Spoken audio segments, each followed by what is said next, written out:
início ao nosso evento da 20ª Semana Nacional de Museus, né, do Complexo de Museus, em parceria com o MIS, em parceria com o Patrimônio. Trouxemos a Tânia, aceitou falar com a gente sobre o poder dos museus, que é o nosso tema. E no caso a gente vai falar do poder dos museus históricos de ordem geral nessa construção dessa identidade, desse pertencimento das comunidades. Tânia é historiadora, mestre em Ciência da Informação e Documentação, viveu muitos anos dentro do nosso museu, veio só para tomar o café do Reginaldo, na verdade. Muito obrigada por ter aceitado. Eu que agradeço. E eu queria destacar a primeira coisa da nossa conversa anterior. Eu queria parabenizar todo mundo que está aqui. Secretária, obrigada. Acho que dirigente é muito importante estar perto. E todo mundo que é envolvido aqui com museus, arte, cultura, e principalmente o pessoal que está nas empresas públicas, né, nos espaços públicos, porque nós não estamos ligados à universidade. Então, assim, essa produção de conhecimento, essas questões epistemológicas que estão sempre muito importantes que a gente esteja pensando, lendo, elas não estão tão à mão. São problemas assim de rastelar o quintal do museu, limpar banheiro do museu, enfim, a gente ainda vive na realidade muito aquém do que uma cidade do porte de Ribeirão Preto e que tem essa potência, essa pujança econômica, essa potência de cultura vive, mas vamos na resistência, seguimos trabalhando. Então, parabéns e obrigada pelo convite. Eu ia fazer uma apresentação mais, talvez acadêmica, ou discutir um pouco a epistemologia dessa questão, né, o poder dos museus, que é a proposta do IBRAM esse ano. E esse texto é do IBRAM, lançado nas cartilhas que eles disponibilizaram. Então, assim, qual é a proposta? Poder dos museus. Então, assim, a concepção de que todo objeto, as estátuas, pinturas, os objetos todos, não são elementos de discurso neutro, né? Eles compõem uma narrativa e essa narrativa nunca é neutra. Ela vem imbuída, ela é concebida e ela vem imbuída de questões, de discursos muito objetivos. Então eu queria destacar duas datas que são as fundações aí oficiais dos museus de Ribeirão, e a partir disso a gente pode entender essa concepção de um museu histórico. Então, assim, o museu histórico, a data oficial, embora ele venha lá do começo do século XX, com o Plínio, com um grupo de intelectuais que, na verdade, estão pensando muito no estado de São Paulo, né, o Guilherme de Almeida, com essa concepção de história estadual, de história do Brasil. Então, ele é inaugurado, depois de passar por outros prédios e tal, em 28 de março de 1951. Por que 28 de março? Porque era a data de fundação de Ribeirão Preto, considerada a primeira data de fundação defendida pelo Plínio, que era um pesquisador de história de Ribeirão. Então, isso tem a ver o quê? Com a história de concepção da cidade, e há essa história de concepção da cidade e da região que vem, que traz assim o elemento do imigrante, do café, como principais componentes e sujeitos de uma história. E a segunda, do Museu do Café, que vem depois, é um prédio construído posteriormente, de 20 de janeiro, que já remete a São Sebastião, que é um outro elemento importante de constitutivo dessa narrativa histórica concebida oficialmente. E vamos pensar que nessa década de 1950, nós estamos comemorando o primeiro centenário de São Paulo, que em Ribeirão, os símbolos municipais, que são brasão, bandeira, então, eles são de 1954, então assim, nós estávamos passando também por um momento de construção e de oficialização de uma narrativa histórica e de concepção de uma memória. E Centenário de Ribeirão. E o Centenário de Ribeirão, por conta de 1856, né? Que acabou essa discussão de quando é a data de fundação de Ribeirão, ela também acontece nessa década, até que uma comissão externa decide por 1956. Ou seja, não pega nem a data do Plínio nem do Emboaba, que eram dois litigiantes aí dessa data. Então os museus, eles nascem, o que a gente chamou de complexo de museus, eles nascem dentro desse universo de concepção histórica. E aí eu vou trabalhar só com imagem, gente. Essa possivelmente é uma foto do acervo do MIS, se não me engano. Todo esse acervo de fotos, eles são dos museus, tá? Que pertence à Secretaria da Cultura e Turismo. E possivelmente é a inauguração no Museu do Café. Vejam que tem aí uma mobilização já de imprensa, quer dizer, as pessoas estão interessadas e a gente está construindo isso de uma maneira muito pública, esses elementos históricos que estão em diálogo com a sociedade. Eu acho que são fotos aí que dá pra gente fazer mil questões, mas enfim, como é um bate-papo, eu vou apresentar bem rapidinho e as fotos a gente vai só discutindo. Então, só duas questões aí importantes.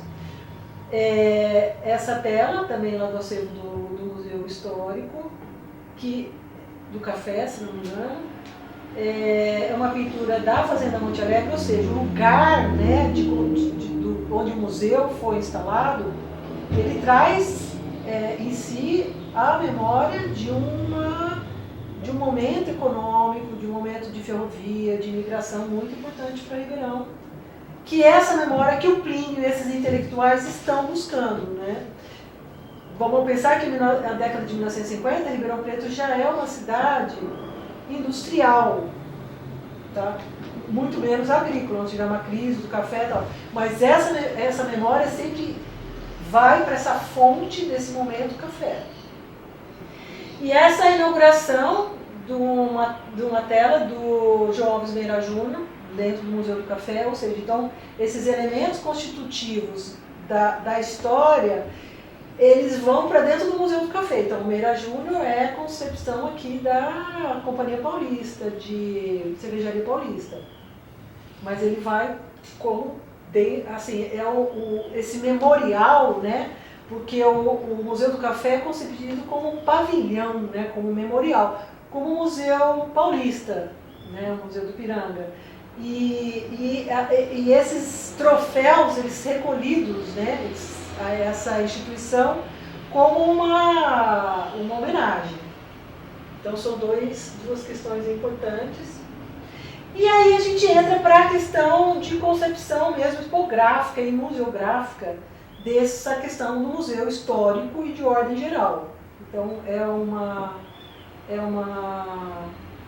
concepção de museu assim que nós herdamos, né, ali do Museu Histórico Nacional e do Museu Nacional. Então muitas das peças vêm dessas duas instituições. E é isso, de bichos empalhados a objetos de cotidiano, lenço bordado com fio de cabelo. Então você tem de tudo, com curiosidades inclusive de cachorro pastor alemão taxidermizado que foi parar como acervo do museu, né? Enfim, por concepções aí. Objetos de história, mas ligados muito à ferrovia e à elite, né? Essa é uma outra questão aí desse recorte, desses sujeitos de história, né? Da história, quem são esses protagonistas? São a elite econômica, que são homens brancos, que é quem votava também, quem eram os donos do poder.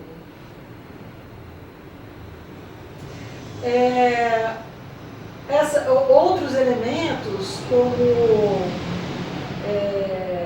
esses objetos ligados a trabalho, isso é uma concepção bem anterior do Museu museologia, de museografia mesmo, tá? O museu não tinha passado ainda por nenhuma concepção, assim, era bem a leitura do Plínio.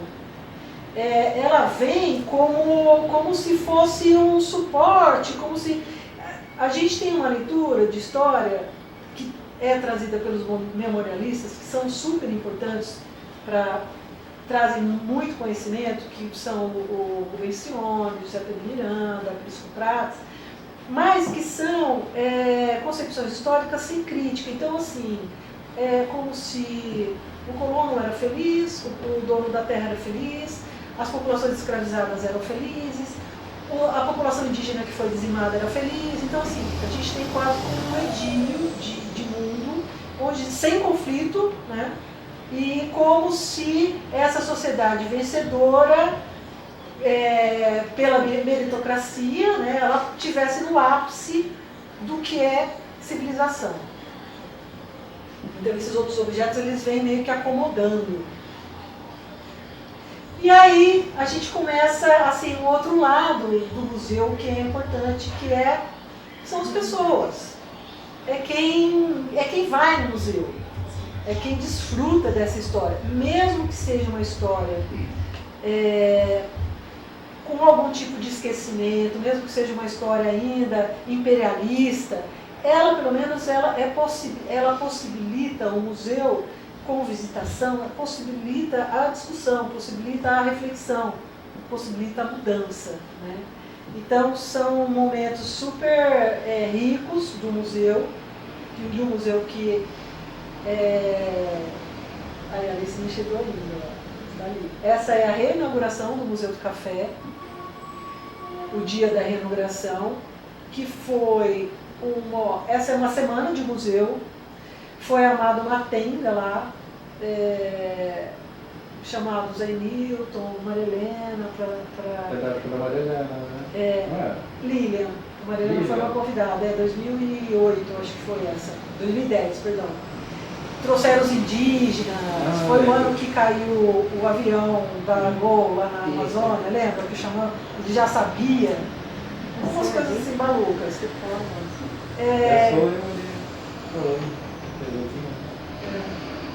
Então, assim, por que essas fotos, eu trouxe essas fotos? Porque é isso, o museu tem que haver esse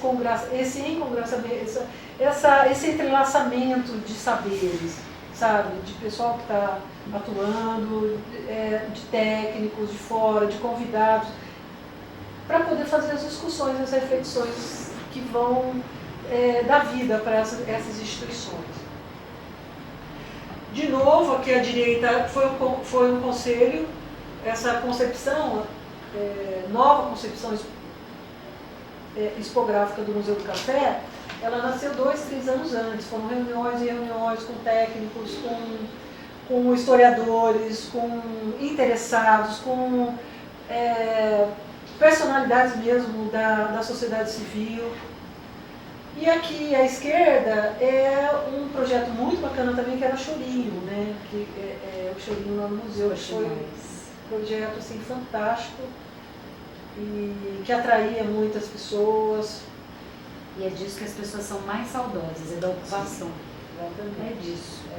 Aqui a Soninha também atendendo as crianças.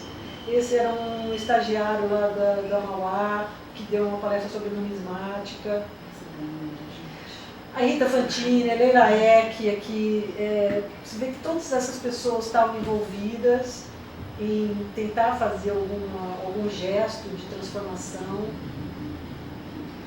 A Nainora, você vê que essa continuam envolvidas. Continuam envolvidas, assim, por isso a resistência. De novo, Cecília Machado, que é uma pessoa importante para a museologia do Brasil, né? Teve uma passagem importante por aqui. Foi uma passagem importantíssima. Para todos os museus. Exatamente. A Adriana, a Michele, o Onésimo e a Rita Fantini, 2 arquitetos que foram também importantes para a montagem da expografia lá do museu. À esquerda, já os problemas crônicos com o telhado, então assim, mas é aquela coisa, não deu para arrumar, mas pelo menos colocou lá balde, quer dizer, isso é resistência, sabe? Tava problema, tal, então é não deixar o chão, porque senão o chão ia apodrecer, né? Então, a participação dos funcionários na zeladoria daquele espaço sempre é muito importante, sempre foi, eu acho que sempre será, né? Criança sempre sentada no chão, né? Se apoderando de tudo, das texturas todas, não só da história. O outro também, os baldes, os famosos baldes. Então, assim, era comprar balde, muito balde.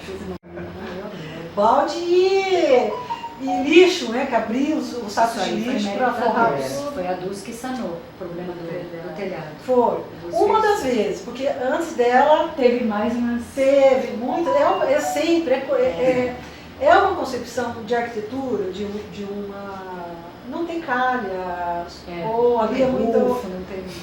Uma calha Aquele encontro eficiente. dos telhados é o maior pepino lá. Isso.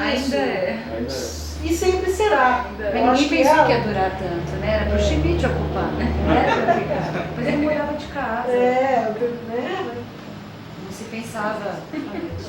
E, finalmente, Olha o quadro da Ah. Olá. uma outra foto e finalizando deixa eu ver se é finalizando mesmo. A gatinha Frajola, que foi uma moradora de muitos anos no museu. Você tá aqui, tá? 7 vidas ali. Temos uma agora que só se esconde. A gente estava fazendo roçada, ela nem apareceu, porque ela não quer se. E a pintura da Odila, né? E a pintura da Odila. Que é Foi. do Esse aí é acervo, da Odila, é? é do acervo do Marco, mas está no Pedro II. Ah, por isso que Uau.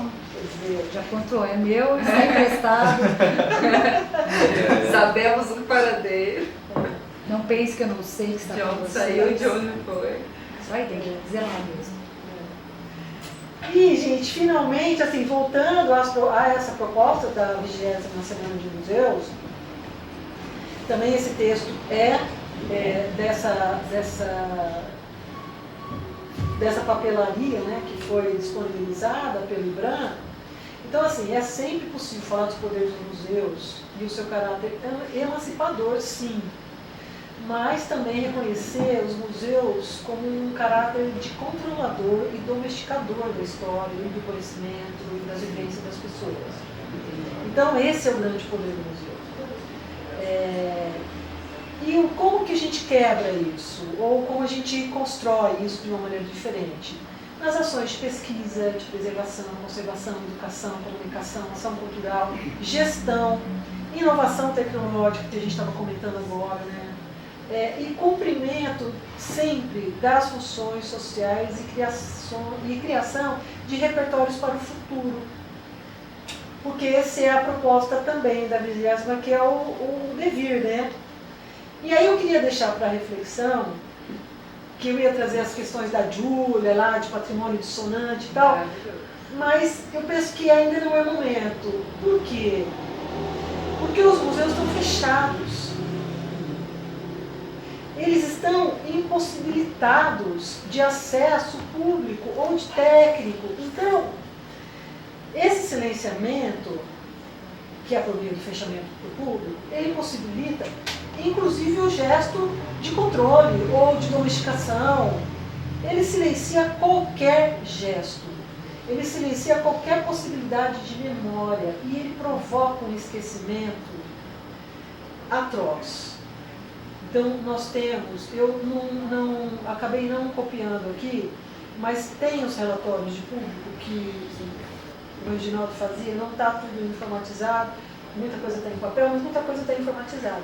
Gente, nós estamos falando de um público de 70 mil pessoas anuais, 270 escolas, público espontâneo de 2.000 pessoas. Então, a nossa contagem de público aqui, ela rivalizava com o Museu Paulista, guardadas as proporções, óbvio. Então, é um espaço muito querido pelas pessoas. Só que a gente está num momento de hiato, onde a gente não está formando, porque aquelas crianças que estavam aqui nas fotos, que são hoje possivelmente adolescentes ou pré-adolescentes, ou quem sabe já adultos, eles têm essa memória, mas a gente não criou, essas crianças hoje não estão criando essa possibilidade, não estão tendo essa possibilidade de vivência. Então acho que hoje, Bárbara, o que eu acho que a gente precisa é fazer um congraçamento, assim, abraçar esse museu, ou esses museus, te apoiar a secretária, apoiar todo mundo aqui, para nós termos em breve uma realidade diferente para esse museu, de novo aberto ao público. Então acho que a minha fala fica por aí e a gente pode abrir para conversar e para ter vários depoimentos aí de pessoas.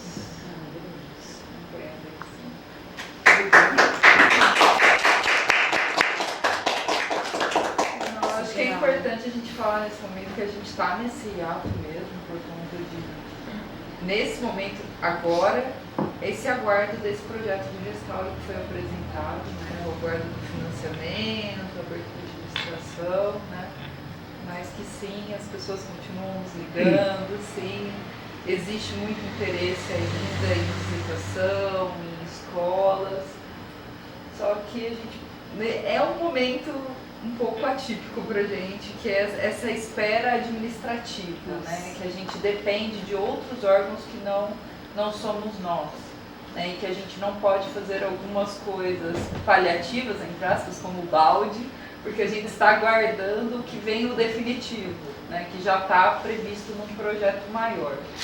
Então, eu também, eu confesso que é difícil estar fechado, né, é difícil, mas a gente tem feito um trabalho de olhar com mais cuidado para a manutenção que é possível ser feita nesse momento, sem ferir de alguma forma esse projeto de restauro arquitetônico e de engenharia que foi apresentado pela prefeitura.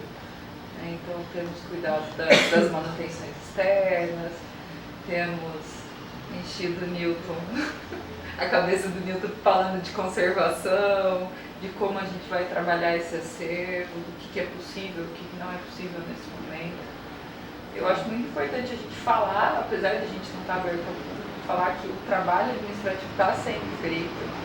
A gente está num momento a gente falou de arquitetura da informação, a gente precisa entender toda essa história que a gente tem em mãos, digitalizar o que ainda não está digitalizado, né, organizar, aproveitar o pessoal do CID para nos auxiliar nisso, para a gente realmente ter uma base de dados que nos possibilite trabalhar de forma mais sólida até, né, para pensar esse porvir que a gente está conversando, né.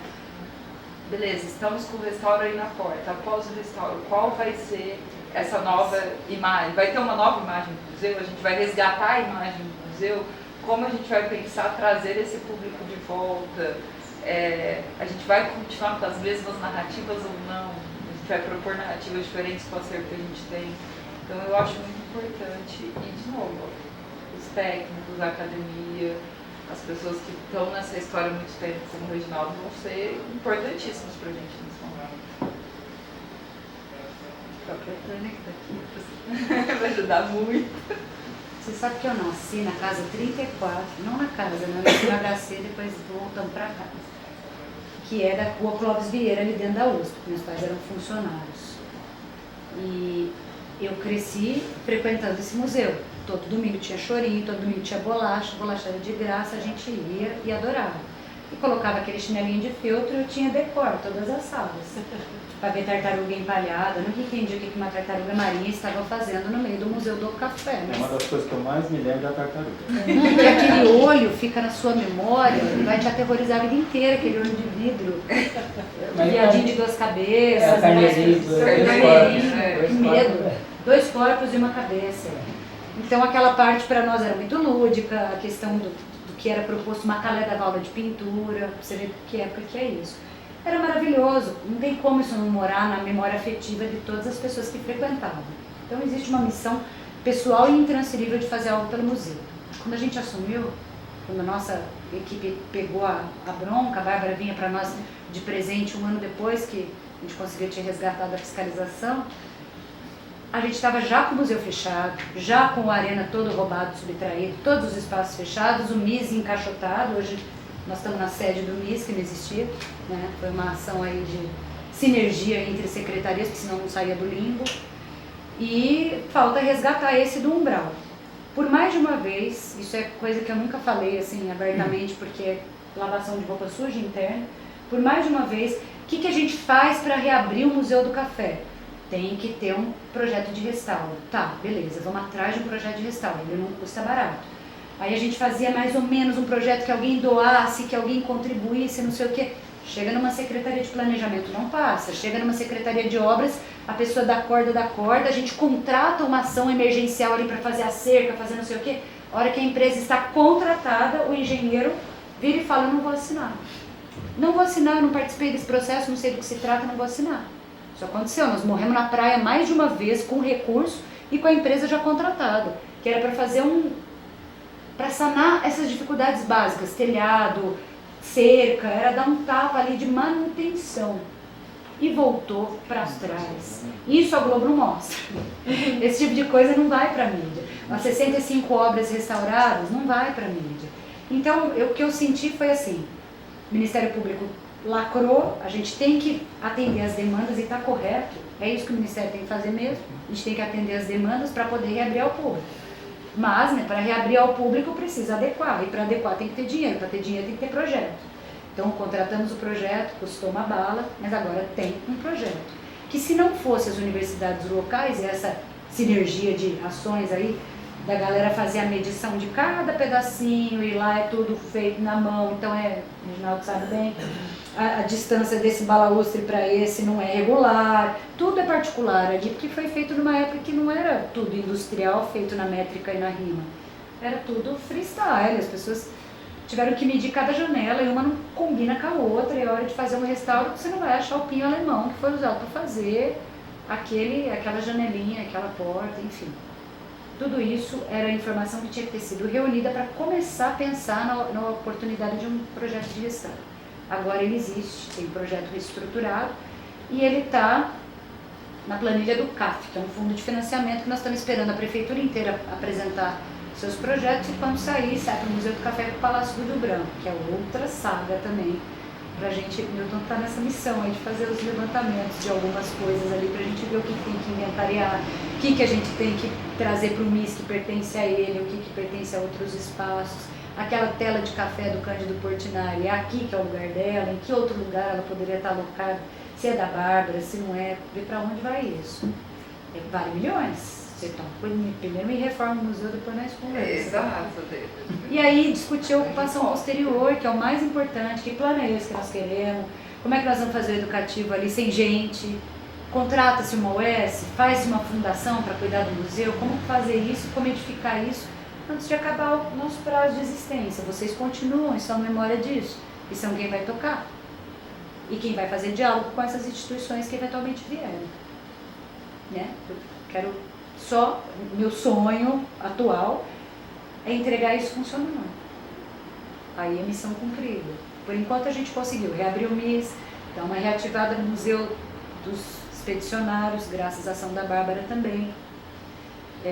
Por isso que ela está migrando, entendeu?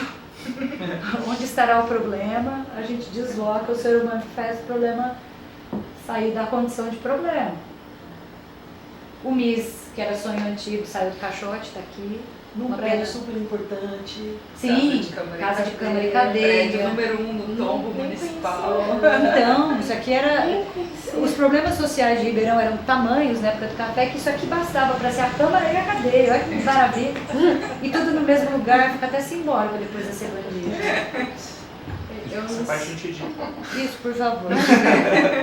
Eu não sei, eu sou assistente, sou daqui de Ribeirão e saí daqui em 2019, fui para Araras, estou lá agora como assistente social e conheci pessoas da cultura daqui de Ribeirão lá, conheci lá.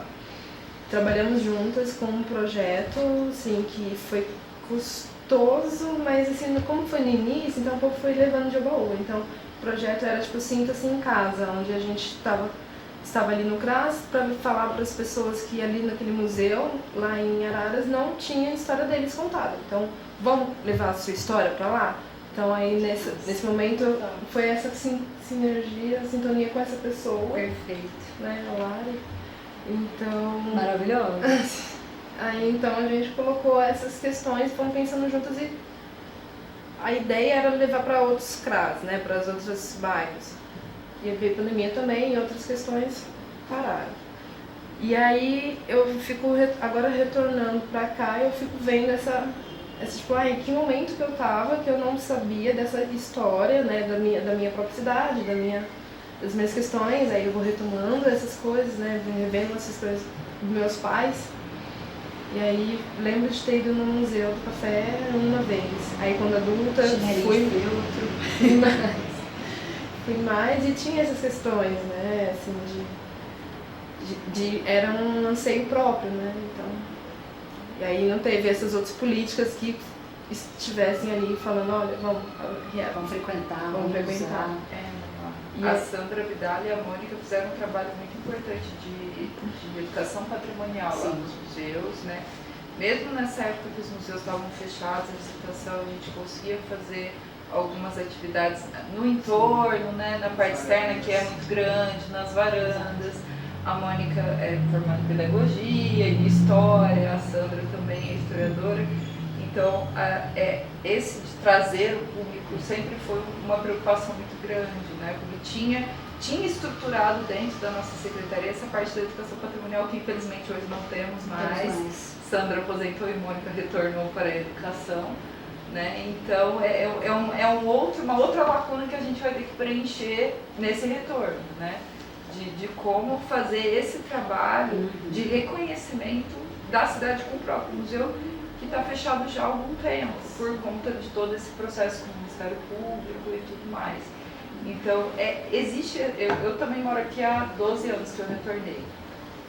E fora dentro da secretaria, eu fui pouquíssimas vezes no Museu Histórico do Café, né? Então, assim, existe uma falta muito grande, que as pessoas diariamente ligam no museu querendo saber, né? Algumas visitas externas a gente até acaba fazendo de pessoas que moraram lá e querem rever como está, né?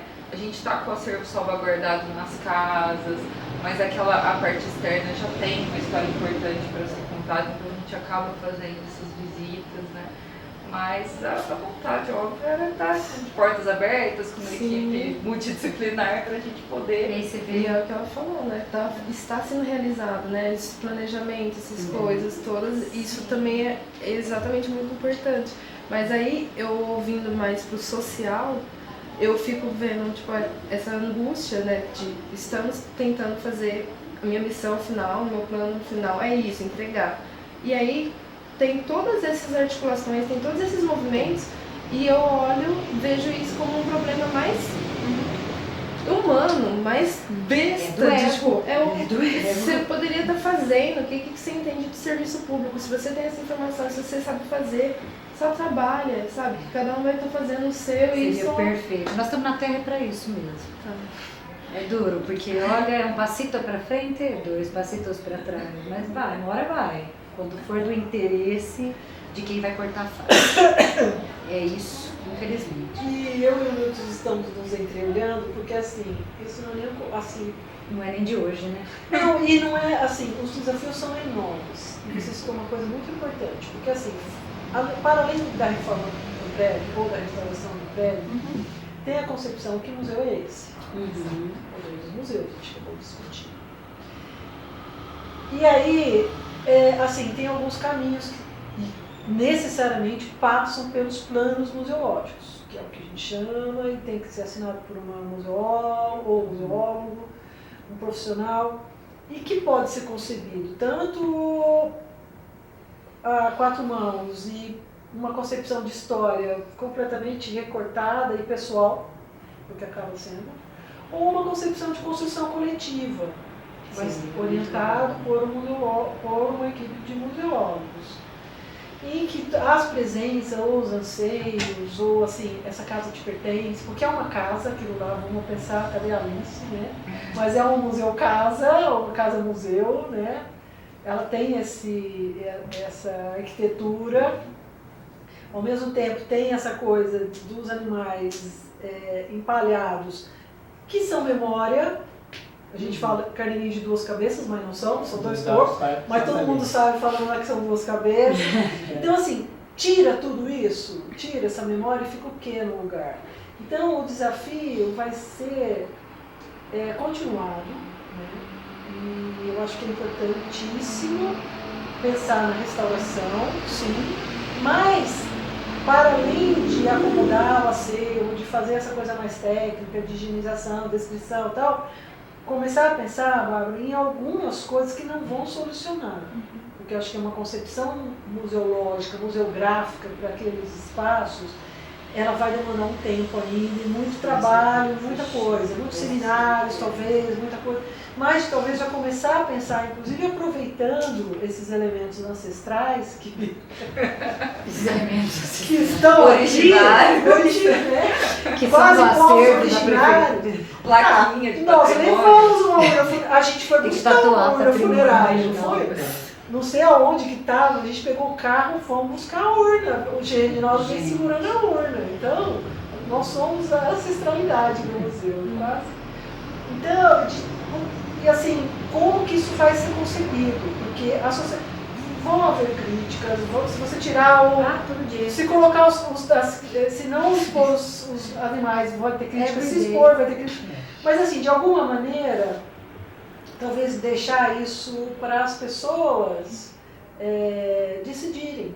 É uma possibilidade também. É uma possibilidade. É uma possibilidade. Eu posso fazer uma observação também? Eu também quero. Não? Ele quer uma roda.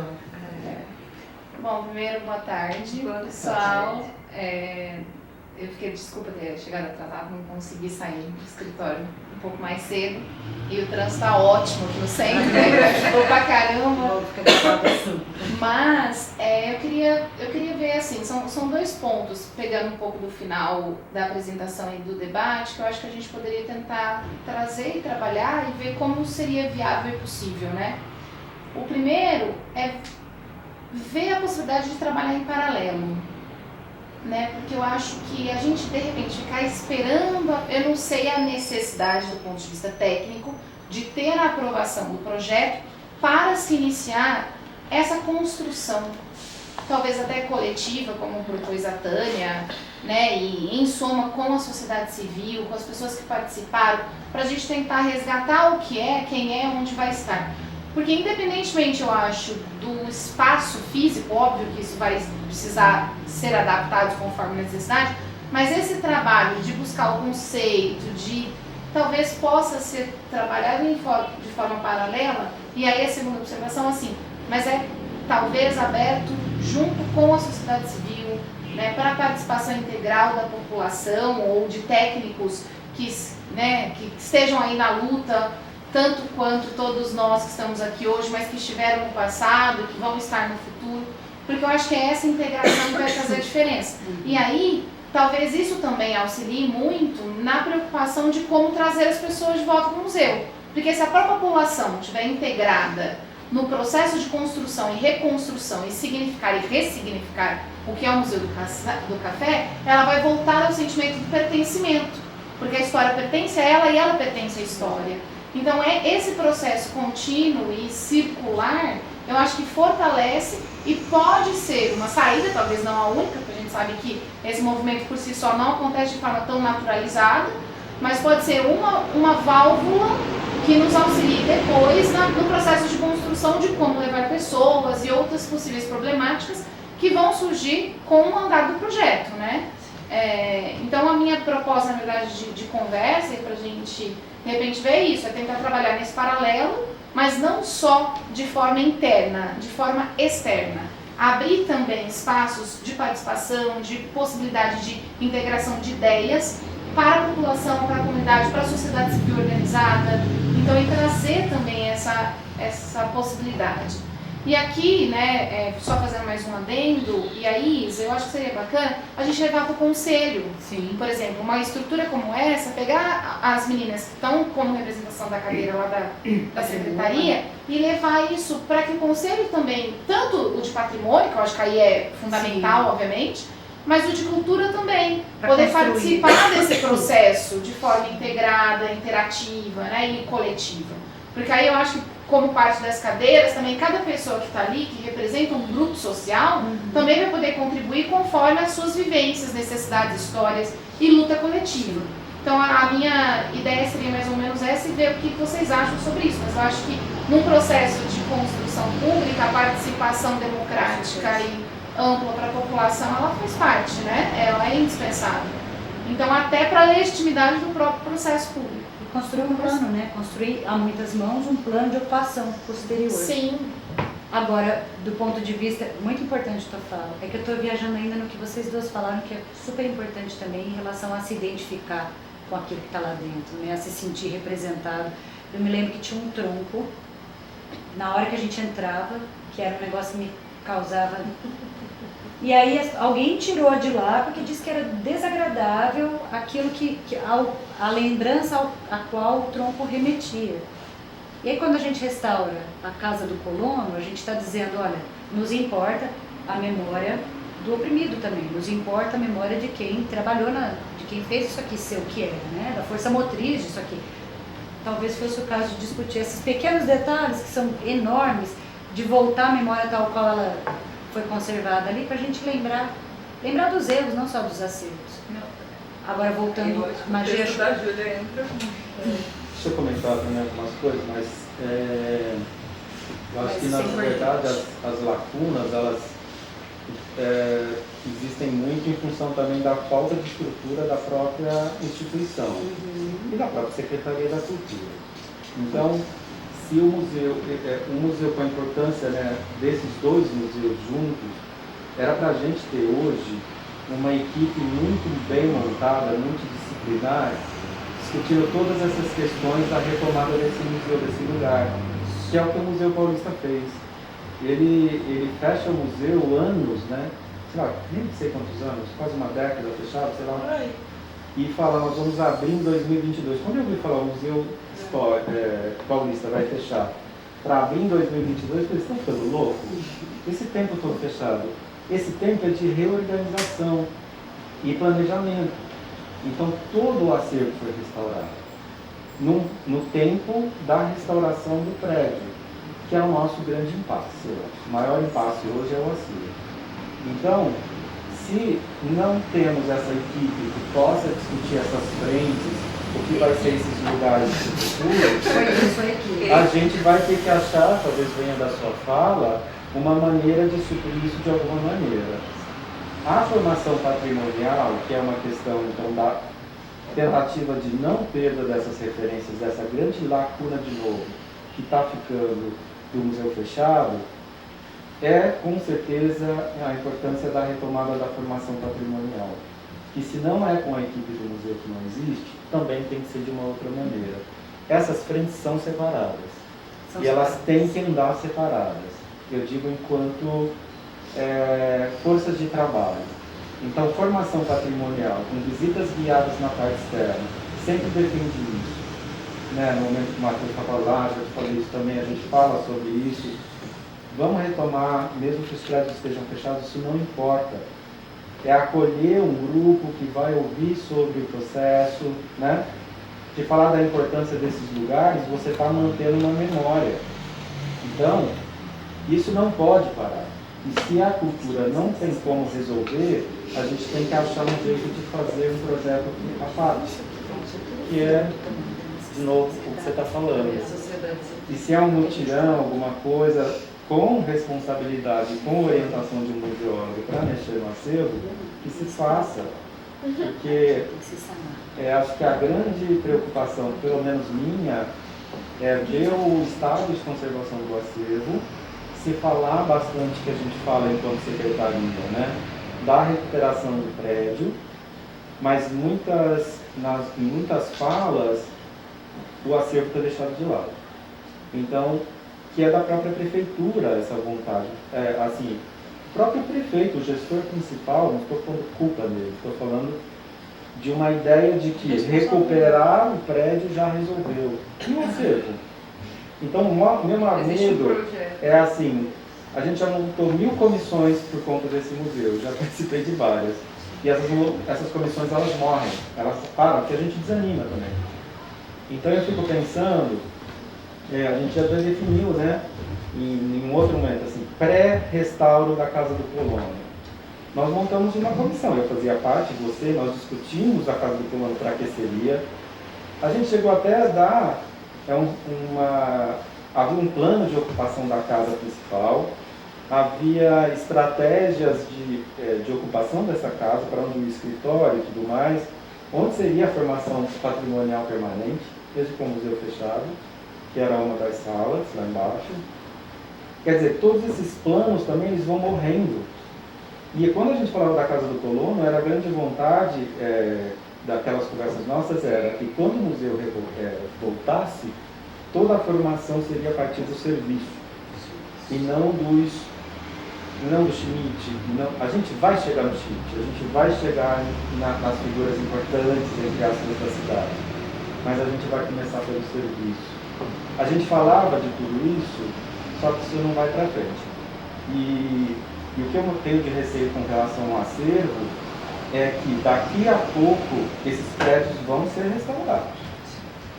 E a gente já naquele momento também entendeu que o acervo não vai ser todo socado no porão que está tomado por cupim e por outras coisas. E a gente fez o que naquele momento? Levou o acervo para as salas principais. E as salas principais é a guarda do acervo, porque qualquer museu só é museu por ter seu acervo. Então, quando a gente levou o acervo para as principais salas expositivas, era meio que até uma provocação e uma resposta da responsabilidade que a gente tem que ter sobre o acervo. E aí, quando essa reforma começar, a gente não tem nenhum cronograma, vai construir a reserva nova primeiro ou não vai? A ideia Esse é acervo, para a reserva técnica. Então, mas a gente não, assim, aí você constrói a reserva e vai levar todo um acervo contaminado para lá sem nenhuma organização.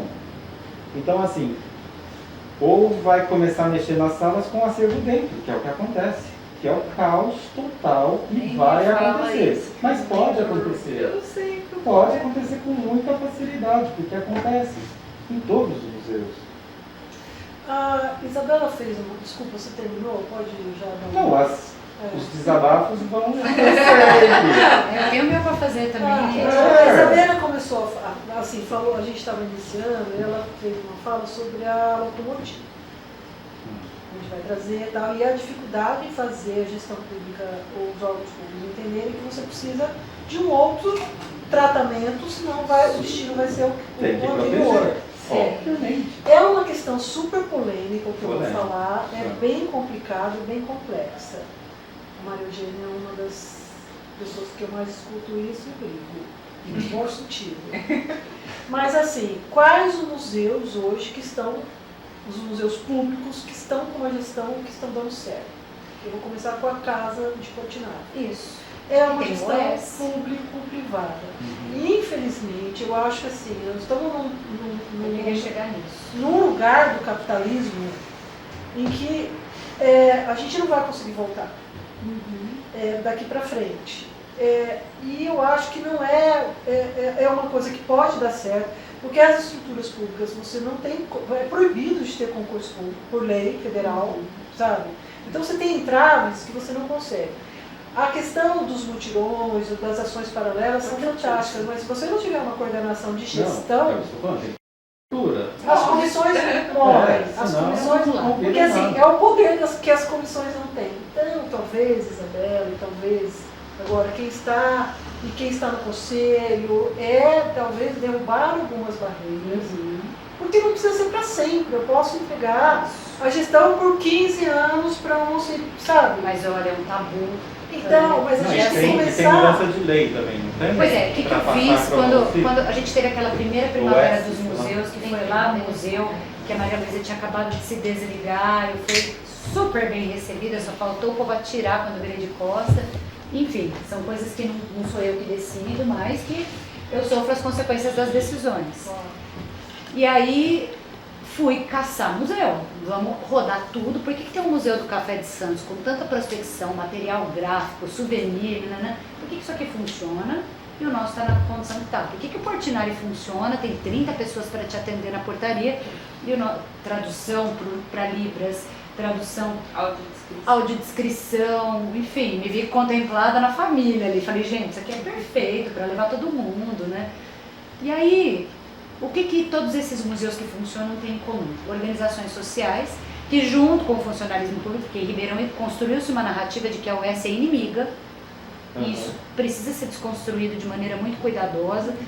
A organização social ou fundação ou instituto que venha em socorro do patrimônio, para nós seria fundamental, porque é o único jeito de ter, por exemplo, de poder fazer a reabertura do museu num domingo de manhã, se a gente disser para a nossa equipe, que é um time pequeno reduzido de funcionalismo público, Fabrício, você que vai ficar responsável por abrir o museu todo domingo de manhã. Ele já trabalha de segunda a sexta, para além do horário dele, sobrecarregado. Ah, então a Bárbara também está trabalhando sobrecarregada para além do horário dela, o Newton também está sobrecarregado, todo mundo em sobrecarga. Não, e você vai gerar um banco de folgas que você impossibilita abrir o museu. Que não pode mais. Não existe. Que não pode mais, simplesmente não existe. Então ou a gente conta com essa salvaguarda. E é urgente esse... E aí não é a 4 mãos, é a 6 mãos, porque tem que ter sociedade O que eu civil. queria trazer, que eu acho assim, como a Tânia também comentou, a gente discute muito sobre esse ponto, eu acho que tem coisas muito positivas. Eu particularmente, Maria Eugênia, eu trabalho com assessoria e consultoria para entidades do terceiro setor. Então, obviamente que eu sei da importância, do impacto e da relevância delas para a conquista e construção, inclusive de parte do... Entidades do terceiro setor servem para fazer muita coisa que o poder público não consegue fazer. É óbvio, é para isso que elas estão ali, essa é a função delas. E eu defendo a existência delas, porque é através das suas atividades que a gente consegue construir e fortalecer direitos fundamentais. Existem cuidados que a gente precisa ter. Por quê? E aí que está o ponto. Então, quando a Isabela diz que precisa desconstruir isso com muito cuidado, eu acho que é aí que está o ponto. Por quê? Porque nós também temos, aqui foi citado 2 exemplos de bons, mas nós temos muitos ruins, que também são através de gestões de OS, e que a gente sabe do histórico que deu, seja de corrupção, de trabalho, né, mal entregue, tem um monte de outras coisas que também são frutos, infelizmente, desse tipo de acordo, né, e atuação. Então, a minha preocupação quando a gente fala de OS não é propriamente dito o objetivo, porque eu acho que todo mundo que está aqui, todo mundo que está no conselho, todo mundo que é produtor cultural em Ribeirão tem objetivos muito comuns por vezes, que é que Ribeirão seja uma cidade que pulse e que carregue a cultura com todo o potencial que ela já tem. A grande questão está, a fiscalização, por exemplo, de todo o trabalho da UESC ou da OS, ou da OCIP, ou da fundação, não importa qual seja propriamente a configuração jurídica, mas o trabalho de uma entidade de terceiro setor, ela deve ser fiscalizada pelo poder público inicialmente. Então o poder público precisa investir em fiscalização. E eu acho que esse é um processo que a gente precisa começar a trabalhar dentro do poder público. Porque nós temos casos históricos, inclusive de Ribeirão, não na cultura, porque a gente não tem isso, mas em outros departamentos, de situação que envolveu a OS e que teve fiscalização, inclusive envolvendo o Ministério Público, e deu muito chabudo, muito problema. Né? Então, aí está o ponto, até prisão. Então, assim, aí está o ponto. A gente precisa desconstruir, mas a gente precisa fortalecer parte do poder público, que é indispensável para que a OS dê certo, e fortalecer parte da sociedade civil para que seja indispensável cobrar do poder público para que a OS dê certo. Se essa articulação ela não funcionar, não vai ser a OS que vai resolver o problema da cultura, porque a gente vai continuar com um buraco. Então eu acho que aí está o ponto.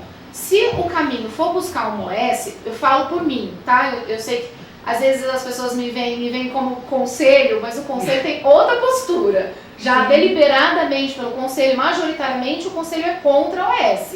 Mas eu particularmente, como Maria Eugênia, pontuo situações dentro do conselho que é importante. Eu faço por vezes essa ponderação, porque eu acho que o conselho é uma deliberação conjunta e ganha-se o posicionamento da maioria. Infelizmente, na minha opinião, a maioria não está prevalecendo da forma como eu vejo. E Só que a grande questão é qual é a a crítica do conselho? com Qual é a relação- solução? Se OS não dá, se funcionários no público a gente não pode contratar. Ô, Isabel, eu acho que não é que não dá, eu acho que é estratégia. É eu acho que estratégia. para o conselho, para a nossa, historicamente, a classe artística, a classe de cultura na nossa sociedade ribeirão-pretana não quer a Secretaria da Cultura. Todavia, o que eu penso? Uma fundação de patrimônio histórico, um instituto de patrimônio histórico, onde você consiga, Dá dentro mesmo. do guarda-chuva, sim, mas evento, política, culturais e tal, você não vai bater de frente com esse pessoal. Porque assim, não é de hoje, a Fundação Cultural, na época, Divo Marino, Sérgio Roxo da Fonseca, grandes intelectuais da década de 80, chegaram a criar. O patrimônio todo da cultura foi um momento que começou a ser patrimoniado, mas teve uma reação tão grande da sociedade que não se sabe ainda nem os argumentos que foram, mas assim, em que, na verdade, que ia tirar o poder da estrutura. Protagonismo, né? Então, talvez, eu acho que estrategicamente está no momento da gente começar a parar de bater de frente com o Conselho de Políticas Culturais, porque eu tenho a impressão que vai ser muito difícil. Agora, um grande guarda-chuva para o nosso patrimônio histórico, entrando museus, infelizmente não mais arquivo histórico, mas nada é para sempre. Nada é para sempre.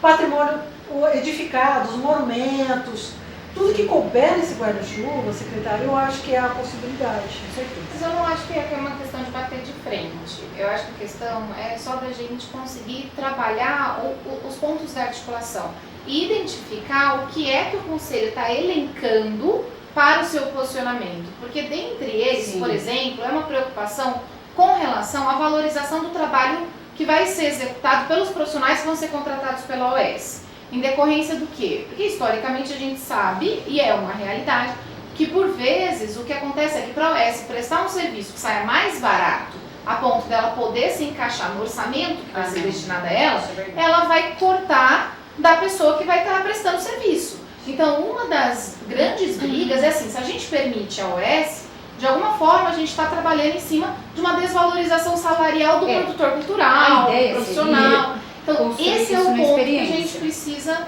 Então, mas olha o tamanho isso, disso. mas- E a gente tem uma premência, porque assim, se não, Magê, a locomotiva que foi recém-restaurada, daqui 5 anos, Ela ela vai está ser perdida. totalmente Exato. podre de novo. Sim, mas eu Porque acho que lá no precisa museu- sentar e conversar com o pessoal Então, do conselho. Quando o diálogo dizer, ocorre, então, mas é é o diálogo, achar em é diálogo. quando todo mundo fala Porque eu estou trazendo aqui, como eu já ponderei antes, a minha posicionamento pessoal é diferente do Sim, do mas pessoal como político. estratégia, do eu conselho, acho que se a gente para e tira, não estamos falando da cultura, nós estamos falando de um setor da cultura que tecnicamente já é mais complicado.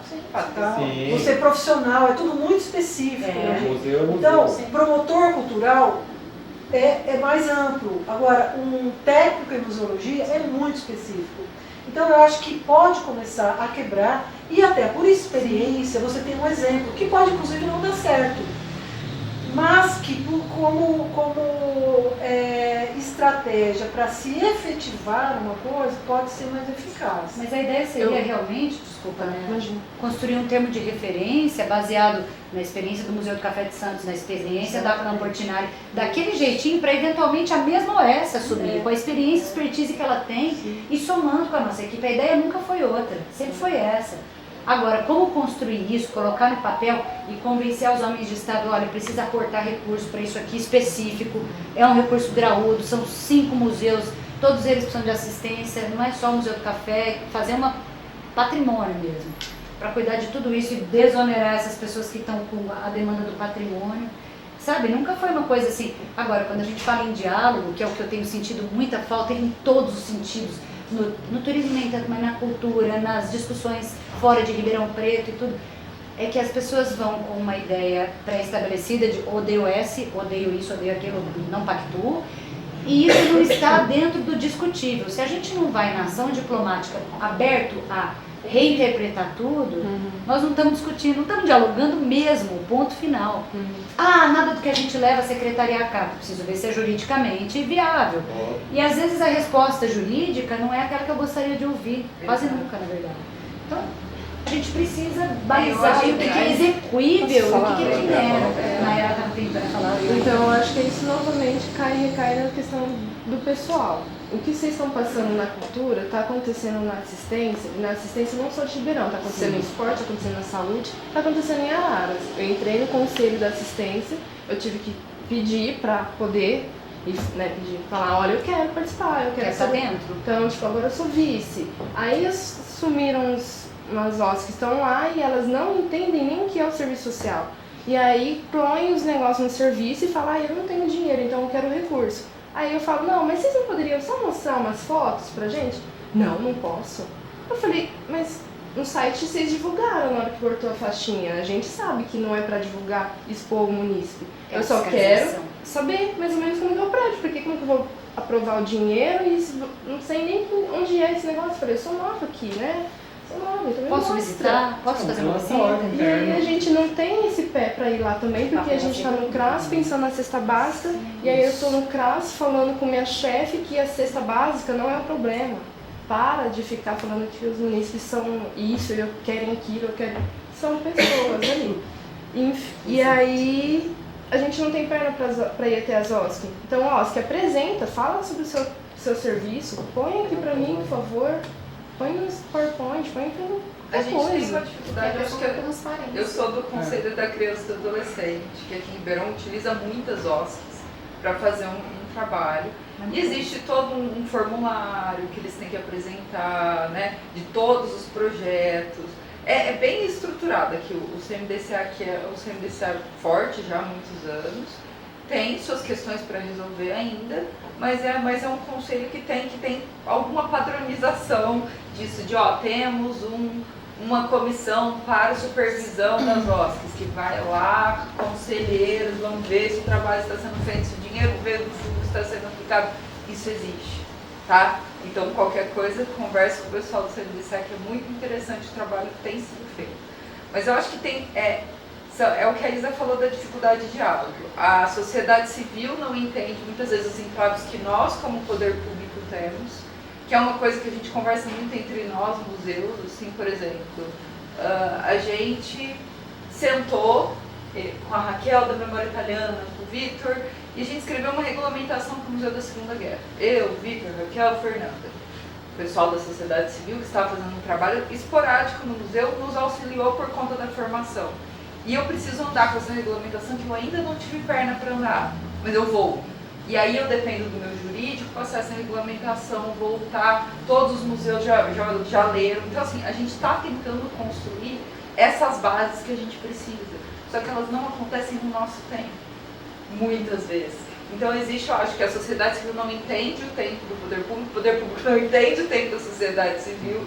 E eu acho que aqui em Ribeirão, isso da OSC, principalmente para a área de cultura, existe esse distanciamento, não sei o que aconteceu, se teve alguma situação muito, né, que existe esse distanciamento de achar que não dá de jeito nenhum, assim não vai. Mas né? não vai como tá.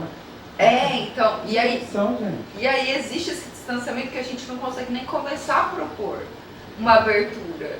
Tá, então vamos pensar no patrimônio. Beleza, o patrimônio é específico, tem leis muito específicas, tem órgãos muito específicos, o conselho é um conselho atuante, tanto o municipal quanto o estadual. Então eu acho que dá pra gente pensar a gente como patrimônio, né, Fabrício? A gente pensar, e agora a gente teve uma nova diretoria no Conselho de Patrimônio que está empossado, de pensar talvez essa ideia dessa fundação. E aí, para ter essa ideia dessa fundação, a gente tem que ter esse debate com a sociedade civil, quem faria parte. Porque é o que o Milton falou, todos nós somos de N comissões.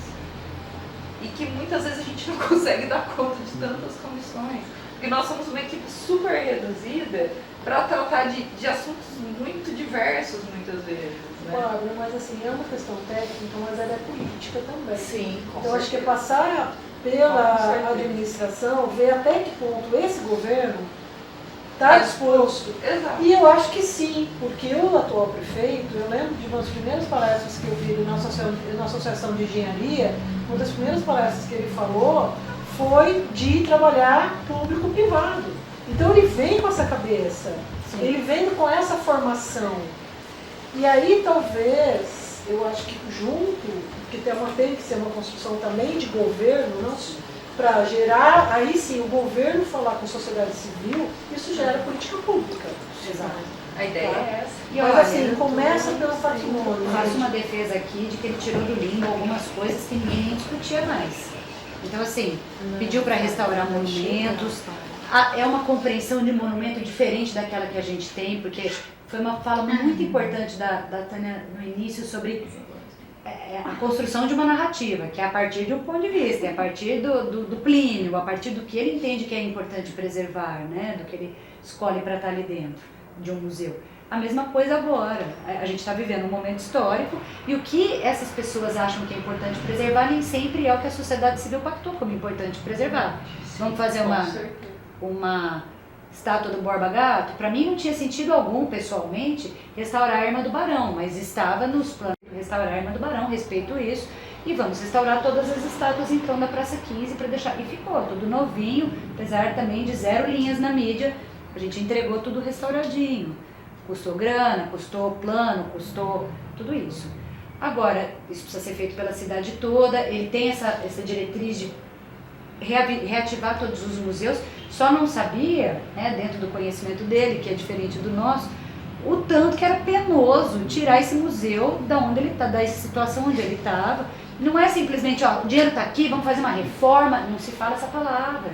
Tem toda uma questão, e o que vai ser feito do acervo depois, e o que vai ser feito da ocupação posterior, mesma coisa da saída da prefeitura no palácio, tem uma comissão para cuidar disso exatamente para não serem cometidos os erros que em outrora foram. E isso tudo é cuidadoso, trabalhoso, penoso, leva tempo e não aparece, é um trabalho que não aparece. Então a gente apanha todo santo dia, da esquerda, da direita, do MP, da zaga, do centroavante, do juiz, de todo mundo. Porque ninguém está fazendo nada. É todo dia um textão de Facebook, é todo dia. Porque ninguém está fazendo nada. E na verdade todos nós estamos fazendo muita coisa. Estamos sobrecarregados, estamos tentando mostrar que esse serviço está sendo feito. Mas ele não é algo que a gente entrega do dia para a noite e nem sem construção coletiva. Ah, mas ninguém avisou o conselho de que ia ter isso aqui. No momento em que a gente conseguir construir, sair do limbo, do zero e reabrir esse museu, sim, venham juntos, vamos fazer juntos. Então, tem todo também um ranço construído aí, agora eu falo de coração num momento de desabafo, depois o Thiago edita, tem todo um ranço construído assim, não tem diálogo, nada tem diálogo, as coisas vêm atropeladas. Peraí, vem atropelado pra gente primeiro, tem que fazer, tem que sair do palácio, tem que ter, é pra amanhã, mês que vem tem que estar aqui dentro, tem que ter um plano de ocupação, aí a gente vai tentar construir isso. E quanto dinheiro tem para fazer isso? E equipe para contratar não tem também. Se vira nos 30. Então, assim, quando a gente oferece a solução de Moessa, é depois de ter migrado, passeado na casa de todo mundo e ver como é que funciona lá. Lá está funcionando. De que jeito? Tem uma fundação. De que jeito? Tem Moessa. Nunca é, nós conseguimos pela prefeitura contratar mais 30 pessoas para cuidar só disso, 40 para cuidar só daquilo. Este momento histórico já foi. Mas tem que envolver iniciativa privada, que merda, né? É o neoliberalismo. É a nossa realidade, Cristo Redentor. Eu acho, Isa, que tem um ponto que também as pessoas confundem muito, né? Que é a minha defesa com relação quando eu falo sobre a importância das organizações sociais ou organizações da sociedade civil. Que nós estamos trabalhando com organizações sem fins lucrativos. Então, diferente da gente estar contratando uma empresa privada, que o lucro vai ser revertido para o bolso do grande empresário e vai favorecer, mais uma vez, esse abismo social que existe na nossa sociedade, quando a gente está falando de sérias organizações sociais ou das organizações da sociedade civil, o dinheiro é revertido na própria organização. Isso está na lei. Que implica diretamente na melhor e manutenção dos espaços onde elas estão. Então isso é importante quando a gente está falando dessa narrativa de desconstruir ideias que estão sendo formadas. E eu entendo o posicionamento de grande parte do conselho, e mais uma vez aqui não estou como conselheiro, nem sabia se o conselho ia estar aqui ou não, mas em si eu entendo essa parte muito mais por essa busca ideológica política, em que é possível, na verdade, a Constituição do nosso Estado Democrático de Direito E a forma que a nossa Constituição impôs as coisas, teoricamente, é justamente para se garantir que existam funcionários para fazer todas as coisas, que exista museólogo na prefeitura, que tenha um arquivista. A construção ideal é essa. Sim. Então eu entendo que a luta deles para que isso aconteça é uma luta Utópica e política, maravilhosa. social, que tem os seus fundamentos, né? É legítimo. É legítima, Gente, eu fiz mas ao ciências mesmo tempo sociais. é importante também considerar, eu acho que todos esses pontos que vocês Bastante. sempre levantam sobre entre ter o ideal e ter isso que a gente tem agora, existe uma possibilidade, que não é o perfeito, mas é algo Possível, viável. sim. Será que não é melhor a gente tentar buscar por aí? Exato. Então eu acho que Mas acho que é uma trazendo questão essa também de lista aceitação pra- da realidade tal qual ela se dá. Eu fiz ciências sociais, especializei em ciência política e ciências econômicas. E a gente sai no mundo ideal e cai aqui. E aqui é um mundão, aqui não tem. Gente, é difícil, tudo é difícil. Você fala assim, nossa, deveria funcionar porque a coisa pública é assim, porque o funcionário tem que fazer isso, tem que fazer aquilo. Convence as pessoas a fazerem aquilo que elas têm que fazer. É a arte de lidar com gente, não é simples. Mas talvez aqui nós estamos falando de uma quebra de paradigma muito importante. Eu acho que, embora todos nós tenhamos essa visão do ideal e tal, Sim. não sei nem se é uma possibilidade menos ruim do que eu fui. Porque só funcionalismo público também é muito complicado. A gente tem histórias, e histórias, sabe? Então, assim, uma coisa no extremo é ruim, a outra também. E talvez, então, essa grande quebra de paradigma que o patrimônio está precisando encarar seja de uma outra estrutura de gestão, propor isso. Eu acho que aqui nós temos agentes e sujeitos e sujeitados que possibilita isso, tá? Me coloco à disposição para poder fazer essas discussões e começar, mas assim, por favor, vejam também a garantia governamental de que esse caminho Isso. vai ser validado. e como um teste, como um caminho, criar uma rotina, inclusive de fiscalização, que a prefeitura também é muito deficitária. Então assim, a gente vai ter até problema para acionar a fiscalização adequada. Criar comissões dentro do próprio Isso. conselho que Então, vai fazer fiscalização. Vamos nos mobilizar para isso. De política, Eu acho né? que isso Isso pode ser uma conversa caminho com para o os nossos Conselho de museus. Cultura, porque não é um conselho que tem uma fiscalização instituída com comissões. Né? Eu fiz parte do Conselho de Cultura também, não existem comissões permanentes. No serviço social existem as comissões permanentes. A comissão de inscrição da OS que quer trabalhar com criança A gente é tem uma comissão obrigatória. permanente de fiscalização. Sim. A gente tem então, então Com critérios objetivos, para Porque, avaliar. porque é diferente da fiscalização do COMPAC. O COMPAC Sim. não tem esse escopo de ir lá e fiscalizar gestão e política. Ele vai Vai ver se teve uma alteração de futebol, fato. É o técnica. CTA, é o corpo técnico que vai fazer Fala, isso. Que né? pode ser, inclusive, fazer parte dessa fundação. Sim. Ou dessa... Eu Ariel? acredito também que, eu de novo, eu só me formei em serviço social, fiz fotografia, estou começando, faz 2 anos que estou no setor público, mas eu tenho, e acredito que cada um também tem algumas questões que já vivenciaram no setor público e de algum modo, quando hoje estão aqui, pensam em fazer diferente. Eu acredito que a mídia, que a gente realmente, às vezes, não mídia, mas no sentido de já estou devolvendo, a gente esteja aguardando aquele prédio estruturado, já todo arrumado, o tapete, aquele final. Só que tudo que vocês fazem durante é um puta trabalho que vocês também deveriam estar mostrando de uma certa forma, então um olhar para quem já está A gente cuidando dessa mídia. mas não dá o mesmo repercussão. Não dá. Então, se alguém se que a porta da acidentar, faca. se alguém se acidentar, vai Entendo. todo mundo pra lá. É assim. Por exemplo, eu fiquei no museu, quando me pediram para ir para o Museu da Segunda Guerra, era um museu municipal que há alguns anos já não tinha presença da prefeitura instituída lá dentro, que precisava que isso acontecesse naquele momento, porque uma situação das associações e tudo mais. O que eu, chegando como funcionária pública, eu sou servidora de carreira, eu não tinha uma estrutura.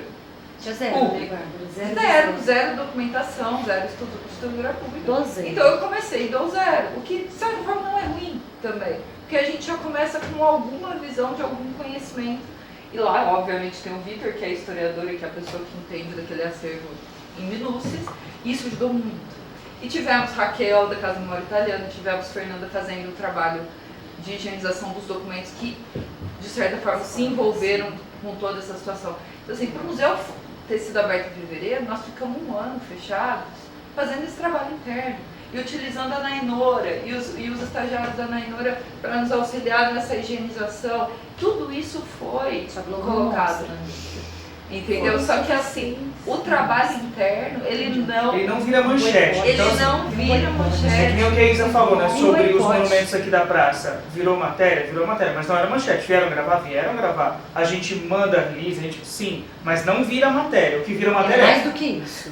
Se a Sara convidar para ir lá na casa dela, até que a televisão vai. Se for na casa da prefeitura, Então a gente tem esse trabalho, assim, a gente está num momento, acho que a Secretaria Sabe da o que Cultura virou? existe O meu uma celular, reestruturação. eu peguei o meu celular e comecei a mostrar o serviço. Utilidade pública, Eu comecei a né? mostrar o Eu também serviço acho. do Só que a CRAS. lei é interpretada de forma Eu não sei. que acaba Exato. prejudicando a visibilidade de ações públicas Do específicas. meu pessoal, Mas tem uma eu lei que tive diz que a pôr o empresa meu tem que pessoal ter um para controle poder. sobre Tá. o que ela vai divulgar, porque senão ela é utilizada como instrumento de para publicidade promoção da- pessoal. Exato. de Eu entendo comunicação isso, tem que pública e tomar marketing muito político. cuidado, Tem porque uma a linha. gente tem Sim. a lei, Entendeu? as leis Aí todas de então, por isso que responsabilidade. muitas essa coisas linha não não são de viram manchete na imprensa. Exato. Então tem uma justificativa plausível, né? Não, e tem uma questão cultural também, gente. A gente vive numa sociedade que é De extremamente- espetáculo. Não, e é. Só o Tropeçou, espetáculo todo chama mundo vai falar e rir. Agora, Trabalhou. anda reto. na você vê. reta, E tranquilo. a gente não entrou no terceiro fator, que é o econômico. Os veículos de comunicação aqui, nenhum é público, né? Então, Todos. eles vivem de publicidade. Exato. Então, eles vão dar a matéria se a prefeitura compra a mídia deles para divulgar coisas, entendeu? Então, assim, tem essa também. Tem essa terceira via comercial. Mídias sociais. Esse exemplo pequeno que eu tô falando. Eu sou assistente social, trabalho no CRAS. Eu tenho, Nayara, desde questões pessoais, o hábito de fazer um site de crônicas, de registrar. Eu fui pra fotografia, eu gosto de registrar. E aí eu tenho meu perfil pessoal. E aí eu acabo que em alguns momentos, aí eu, obviamente, respeitando a questão da privacidade, essas questões, porque eu já peguei a teoria. E aí eu postei um dia, tipo, olha, eu tô cansada de, num dia de cesta básica, passar a mesma orientação das 10 da manhã até as 4 da A gente não tem tarde. direito ao desabafo. E aí eu gravei o áudio no meu celular, arrumei, articulei uma caixinha de som, pus na recepção. E passou essa informação. Então tô incluindo as pessoas que não têm a leitura, tô incluindo aquelas pessoas deficientes visuais, e não sei. E aquilo causou um reboliço no CRAS. Só que a gestão falou, nossa, que legal, a gente... E acabou gerando assim, eu vou fazer isso, quando precisar comprar uma televisão que vocês pediram, eu vou fazer uma rifa. Eu falei, isso, obrigada. E aí, a partir do momento, o setor ali começou, a minha coordenadora, a equipe ali da faxineira, até a pessoa da administração ali, atendimento administrativo, começou a entender. Só que aí eu tenho que falar que eu não estou fazendo isso para mostrar que eu, Nayara, estou fazendo isso pra ele. Que eu, Nayara, estou querendo fazer, eu puxar saco. Eu estou fazendo porque eu tenho... E outra, é no teu Instagram, na tua rede social, não é a do CRAS. Então, assim, por exemplo, eu consigo, através da rede social da Isabel, falar, ó, tá rolando isso aqui na Casa da Memória Italiana no final do dia, tá rolando isso aqui na biblioteca, tá rolando no MIS, no MARP, e botar uma programação ali. Que seria muito legal que fosse de uma mídia social da prefeitura, que ela pudesse... Luísa, mas isso eu queria até fazer um adendo, eu sei que não está dentro do escopo da discussão, mas a gente vai... mas é que na verdade eu queria parabenizar, porque eu acho que dos últimos tempos a rede social da secretaria, eu entendo também a crítica que se faz a... esse cara E acho que a Giz também, Maravilhosa. eu vejo ela sempre repostando, né? Então, o que eu percebo assim, eu sei que por vezes, e existe uma crítica que é importante também ser falada, que a secretaria ela não está produzindo, ou a partir da secretaria não se produz. Sim, mas muitas vezes porque não se tem orçamento para poder fazer. Mas o que for possível auxiliar na divulgação das ações que estão acontecendo de cultura, Eu acho que nesse ponto, Sesc. o Instagram e as redes sociais da Secretaria melhoraram muito. Hoje, quando eu, por exemplo, vou organizar alguma coisa, eu dou uma olhadinha para saber se não tem nada lá no mesmo dia e horário.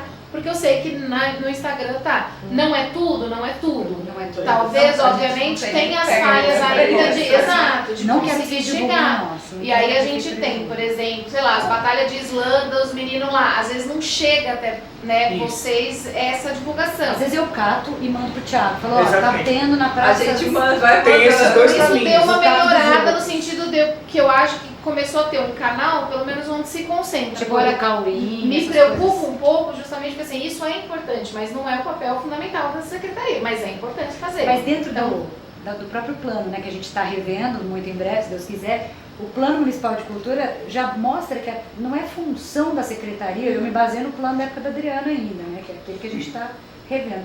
Não é função da secretaria Ser ser produtora. produtora. De evento. Quem é produtor é o produtor. A gente tem que viabilizar, criar condições, é outra situação. E divulgar. E divulgar. Então, assim, eu lembrei, isso é você lembra do importante Fernando, falar um dia? e parabenizar esse trabalho. E a gente Na década Isso. e recuperar memórias, na década de 90, era o Fernando que cuidava, como chamava? Era guia de cultura? Qual Não Fernando? tinha varal Fernando de cultura. Braga? Eu era na agenda.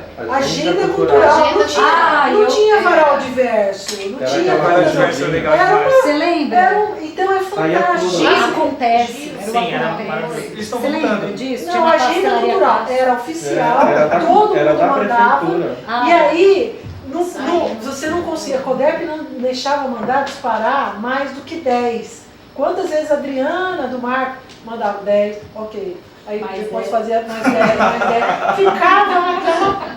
Mas por quê? 10, Porque divulgar né? é importante. Sim. Divulgar fomenta, divulgar circula. E hoje em dia aqui é mais barato. Divulgar e marcar as pessoas, né? Mas tem dado certo. Então, talvez, tirando os pesos e as atribuições para uma fundação ou para uma instituição que possa ser mais técnica, talvez a cultura possa cumprir melhor essas. Essa E parte. talvez Essa parte utilizar de dessa políticas. ferramenta, talvez, para conseguir dar uma visibilidade nos processos. Que É, a gente os tá bastidores, acontecendo, que é os o que a Nayara bastidores. colocou. Ah, mas Então, a gente faz o roçado do museu e fala, ai, não fez mais que obrigação. É isso. Nossa, isso Nossa, o público é maravilhoso. É que a gente mais escuta, assim. Então, Se a gente põe, Você se a acha gente que põe isso o é holofote, conteúdo? Você não fez mais que sua obrigação. O Teatro Municipal tem que ser mantido mesmo. Ok, Trocou as lâmpadas. ó. beleza, mas é um comentário. Não é um comentário só.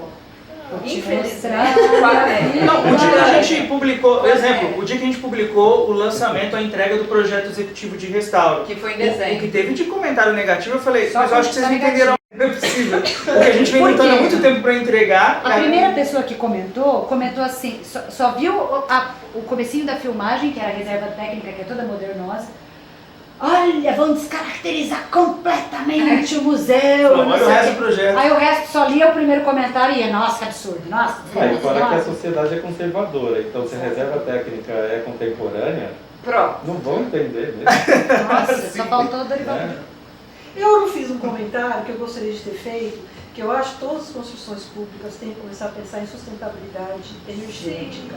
E isso não está contemplado no projeto. Só na fábrica de cultura. Então, eu acho assim, tem algumas coisas que mesmo a museóloga que não estava prevista lá no plano de contratação original, essas pequenas falhas são exemplar do cansaço, da exaustão, que você não tenha tempo para fazer uma revisão distanciada. E isso depois é um detalhe, mas não é um detalhe. Não É faz muita muito diferença. Vai ter consequências complicadas. muito Sim. complicadas. Então, eu acho que trabalhar para aliviar, para dar mais fluidez para o próprio trabalho da estrutura da Secretaria da Cultura, vai contribuir enormemente para a preservação dos museus, inclusive. Meu sonho. Então, Imagine uma OS como a Campo Ordinário, que através dela você traz o arquivista, o museólogo, enfim, O educador. o educador Que não da temos, educação patrimonial. Nós, Secretaria da Cultura, não temos no nosso escopo um educador passa a cultural. ter equipe, né? Né? É uma coisa Agora, que vamos não tá lembrar prevista. também, e aí a Magê é minha parceira nisso, porque ela que entende de lei aqui mais do que ninguém. Lembra quando era possível, através da educação, nossa prima rica, querida, contratar arte educadores, esporte educadores, Fazer biblioteca. educadores patrimoniais, não é mais. Porque apesar da LDB, de todas as diretrizes dizerem, olha, todo lugar é lugar de aprender, seja o horto, seja a horta, seja a praça, a lei que se sobrepõe a essa diz, só no ambiente escola você pode contratar, e fora daqui é desvio. E nós temos quanto para contratar arte educador, esporte educador, educador patrimonial? Não tem.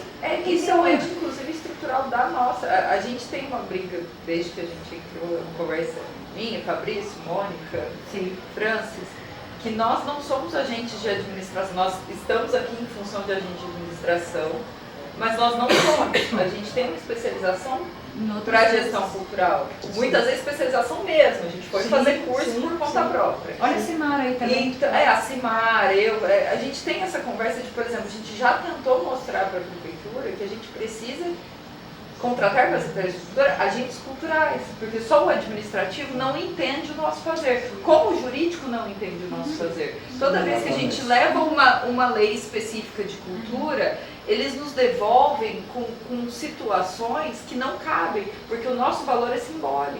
Nosso valor não é um valor agregado da coisa. Então é muito difícil, muitas vezes, a gente conseguir fazer a própria máquina pública entender que o nosso valor simbólico, ele não pode ser quantificado como um valor outro, né? Então isso Eu acho que esse trabalho educativo, eu lembro que a Lília e a Adriana fizeram muito sabiamente um serviço, o que é patrimônio histórico dentro da própria Secretaria da Cultura, porque o colega do lado de eventos, ele não sabia o que era patrimônio histórico, não sabia a cultura, não Mas sabia tinha como Sandra, estava. tinha Ruth, tinha Então, Mônica, tinha talvez Michelle. fazer esse trabalho educativo com a própria prefeitura, porque assim, eu não sei se, por exemplo, no Compac a gente tinha um representante da Procuradoria Municipal, não sei como chama hoje, era a Secretaria. Então, não tem mais. Secretaria de Mas Justiça. Nem no Corpé. era uma pessoa que construía junto. Isso. E a gente tinha a devolutiva, porque quando eles tinham umas Sabe. encrencas, A gente já pediu. precisava comprovar patrimônio municipal, por exemplo, os terrenos da prefeitura, nem a prefeitura não sabe. Era o arquivo que resolvia. Então a gente tinha uma parceria de informação, de geração de informação, então De muito repente, legal. até junto Vamos com o recuperar. jurídico da prefeitura. Tipo, por exemplo, porque eu também tenho um problema com o jurídico da prefeitura. A gente foi fazer os editais agora do Fundo Municipal de Cultura, eles fizeram as devolutivas 50 vezes com um monte de coisa. Eu falei, me bota pra conversar com esses caras. Eu queria bater lá na porta e falar. E aí, Eu falei, assim, gente, se construir precisa isso explicar. junto, Isso é sobre Vocês não- construir E aí você liga, e aí ele fala, não, mas não pode com a lei de licitação. Eu falei, mas eu não tô falando da 866, eu tô falando da outra. Dá 13 Não, mas aí eu pego só nisso. Por exemplo, Então, Vamos de contar. repente, fazer esse processo de formação ou de sensibilização em Isso. alguns aspectos com a área, isso a gente sabe. Eu sei que talvez seja difícil, mas talvez seja um Exatamente. processo Boa. importante para internamente a gente começar a borbulhar, né? E de repente Gente, a gente da trazer. cultura, a gente é muito bom em fazer evento e conversar com as E pessoas. é tipo jurídico, e trazer- a gente pode buscar o pessoal É. da própria OAB, me coloca à disposição, que eu acho que vai ter o linguajar necessário, Perfeito. mas pessoas com sensibilidade às questões culturais, por exemplo. Tem pra OAB no conseguir- compacto. O Lucas hoje está como Então, presidente. porque assim, da- no da OAB de CMDCA, Ribeirão. a OAB sempre foi muito atuante. Então o CMDCA Mas não contrata compactação. pela 13017 com uma facilidade, 13019, uma facilidade absurda, Pois é. porque a lei do marco regulatório no serviço social funciona. É. por A quê? gente tentou Né, que o entendimento trazer a do lei do serviço marco social para é a um. cultura e não conseguiu. Então, porque a defesa é sempre simbólica. Então, a grande questão é, por que no festival da Silvia, ela quer contratar a Ellen Oléria? Não tem 30 cantoras? Porque pode ser qualquer uma. Por que não? Porque para aquele público, naquele momento, a gente Aquele quer perfil, essa pra aquele representatividade, essa figura. E aí, para você explicar isso para o serviço público, não, tem que ter 3 preços de 3 pessoas que façam a mesma coisa. E o valor 3 cantoras simbólico? negras com o mesmo repertório, você não vai Não ter. existe, você já exclui aí. Mas aí a gente precisa também fazer a redação de um termo de referência que especifique. Aí o Todos jurídico nós vai somos- dizer, você o está criando um jurídico, a viés gente entende para tudo, contratar a gente essa faz pessoa. A gente faz Tem edital, a tudo. gente faz. E ninguém Aí quando a fala, gente porque é conversa formado assim, nisso. mas é de igual para igual, eles falam assim, por que não explicou isso por escrito? Eu tentei, vocês interpretaram. Entendeu? É E difícil. muitas vezes a gente pega as nossas legislações, principalmente os editais têm sido assim. A gente tem pego modelos que já são Que já utilizados. funciona na casa do E que vizinho. funcionam em outras Aí secretarias. toda vez que eles começam a falar, não mais, aí você apresenta que o outro deu certo, A gente fazer a reunião da firma, todo mundo sentar Isso. fora, vamos beber. E aí vocês conversam, Eu tô ficam, falando isso conhecem desde primeiro. 2016. Tem que fazer isso, tem que Mas sentar todo mas é o que a mundo. gente tenta. Assim. Sentar com os russos, combinar. Fora desse rolê aqui. Porque eu Então, sei nós é que somos desse O tom. mundo de sentar e discutir. Tem gente que gosta, me manda por e-mail. Zero contato, Não consegue, é difícil. não consegue. Em pessoal, né? Em pessoal. É isso mesmo.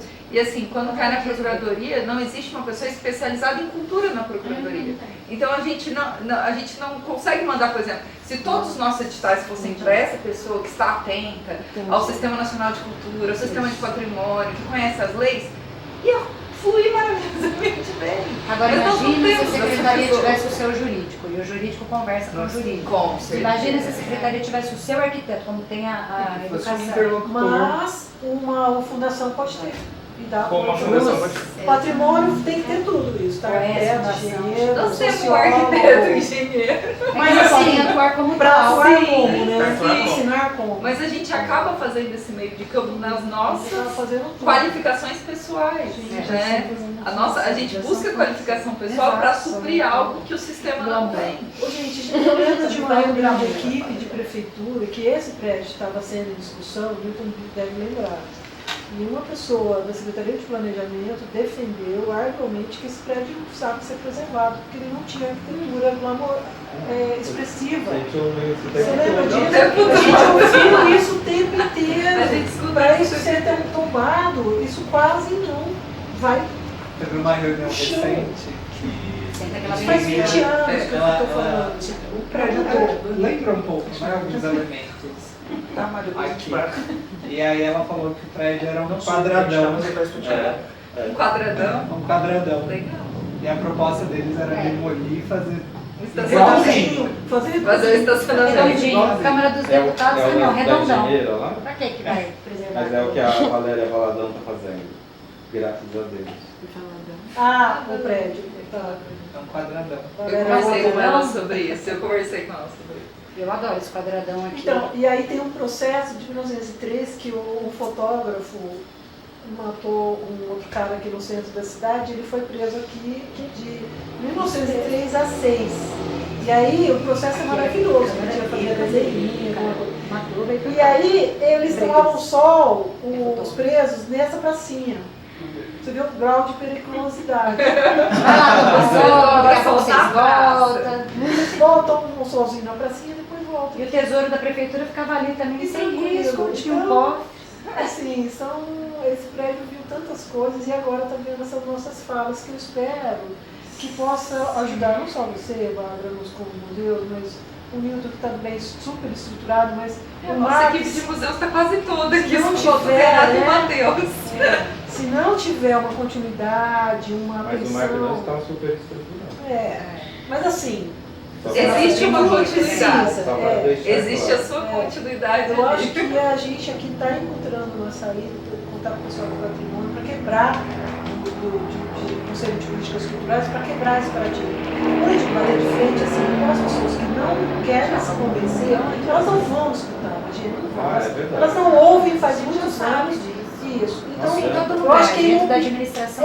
imobilizar. Então, talvez agora você fazer duas frentes aí, junto ao governo e junto às entidades. Sim. Vamos tentar buscar essa Fundação do Patrimônio ou esse Instituto Nós do Patrimônio. Estruturando ainda uma lei de OS que seja no modelo de Santos e da ACAM, com orientação do governo do estado. Faz tempo isso, já tem uns anos. E observando o movimento que foi feito político para passar, por exemplo, a OS da educação, que não emplacou. Então, ver em quais erros eles incorreram para que a gente também não tenha o mesmo destino. E aí fazer uma construção política que começa com o diálogo com a sociedade civil e vai para o diálogo com a Câmara também, com o Então, eu Legislativo. já vou até te antecipar qual foi um dos erros da OS. Importante. Por quê? Porque foi eu que fiz o parecer da inconstitucionalidade na Câmara Municipal. Um dos erros foi não ter passado para o Conselho, porque como o Conselho era deliberativo, Sim. caberia ao Conselho Óbvio. também a análise sobre. A Câmara, não, principalmente a Câmara, não está sujeita à submissão do relatório do Conselho. Mas tem que tramitar. Precisa tramitar dentro do conselho, o conselho precisa trazer o parecer, relatório. É Então, importante. esse foi uma das coisas. Nem que for. Que é muito mais formal, é muito mais a questão das formalidades do que propriamente da sua legalidade do ponto de vista do mérito. E que Sabe? mais, Mas a Magê, que você acha que não formalidade. estava de acordo com o que a gente precisa no município? Não, lá eu acho que teve uma outra questão, mas foi propriamente da educação mesmo. Porque também a lei especificava quais eram as escolas. E tinha- só que as escolas não estavam prontas, não tinha tinham alguns erros, Tá. que aí não, eu acho que não se encaixa aqui, porque aqui a gente já está falando de equipamentos que existem. Seria Não é uma coisa contemplar, que- são no caso, equipamentos que 5 existem. museus, porque assim, por exemplo, o que o Newton precisa lá? Precisa de museólogo, precisa de arquivista, precisa de todo, a gama de profissionais que falta, a equipe, é o time. Aí sim, aí isso está de acordo, né? Ô, Então, Angela, eu não acho tem um que negócio que esse chama produção antecipada de prova? Tem. Você podia fazer uma produção antecipada de parecer Sim, agradece. o que não se pode cometer como erro para ter um instituto, uma fundação Da audiovisual. de Bárbara patrimônio. Sess, thank you. Sim, por favor. Tá. Não, porque assim, a gente tem uma dificuldade do entendimento, eu acho que é dos dois lados, tá? Tanto da sociedade civil quanto do poder público, de o que uma OS faz. Eu acho que poucas secretarias têm isso muito resolvido, como a saúde e a assistência tem. Isso muito resolvido, por conta de que é algo muito mais antigo, né? A gente está falando de santas casas, de coisa que já vem há muito tempo. surgiu já antes da própria Isso. terceiro setor, É, terceiro já setor. existia essa área. Então, assim, e na cultura a gente percebe, principalmente, vou falar um relato nosso aqui de Ribeirão. A gente teve, por exemplo, a gente tem muita dificuldade com o cadastro cultural. Por quê? Porque, por algum motivo que eu ainda não entendi, o artista de Ribeirão Preto não acha que... Ele não se sente imbuído de colocar os seus dados numa plataforma pública. Não sei por quê. Existe um movimento nacional disso, de muitos artistas que não gostam e não têm esse perfil de se profissionalizar e que não entenderam que isso abre portas e não fecha. Existe. Aqui a gente tem bastante. E foi uma das brigas do cadastro na época, foi essa. E o nosso cadastro só é o cadastro que existe hoje por conta da Aldir Blanc, que é atrelado junto. Teve Isso uma é muito motivação. claro pra gente. A motivação foi financeira, tá? É muito claro pra gente. Então a gente tem uma dificuldade tanto com o poder público quanto com a sociedade civil, desse entendimento de que o nosso fazer é um fazer profissional também. E que a gente pode sim contratar terceirizados por períodos ou não, para situações específicas ou não, sem que a gente esteja prevaricando em cima disso, nosso poder público, tá? Ó, não, a função é minha, eu não quero fazer, eu terceirizo. Não é necessariamente isso. É um movimento que a gente está vendo não só aqui no país, É uma fora. marca, E Então, fora de especialidade também. exato. Não tem uma pessoa para fazer. Exato, a gente não tem essa previsão de contratação. A gente adoraria ter um museólogo, Lógico. museólogo, arquivista, arquiteto. A gente tem uma lista do que a gente precisaria. Só que a gente percebe que o nosso sistema, da forma como ele está, não vai nos prover isso. Então a gente precisa de alternativas que nos provenham isso. Só que a nossa alternativa hoje é usar o marco regulatório, é usar as organizações da sociedade civil.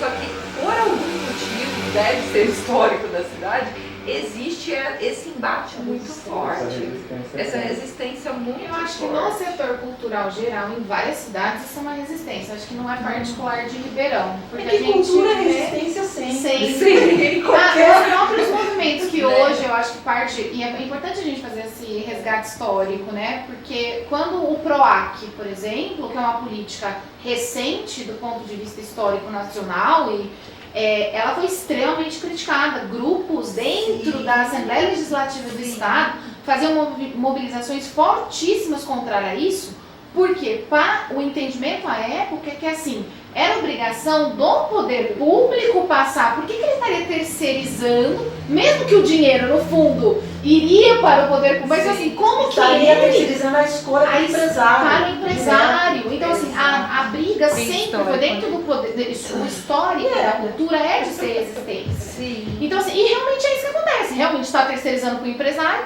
a gente tem projeto aprovado no PROAC e a gente tem que ficar implorando e conseguir convencer o empresariado que não é sensível a pautas culturais, de que se ele colocar o logozinho dele lá no meu negócio, ele vai ter boas visibilidade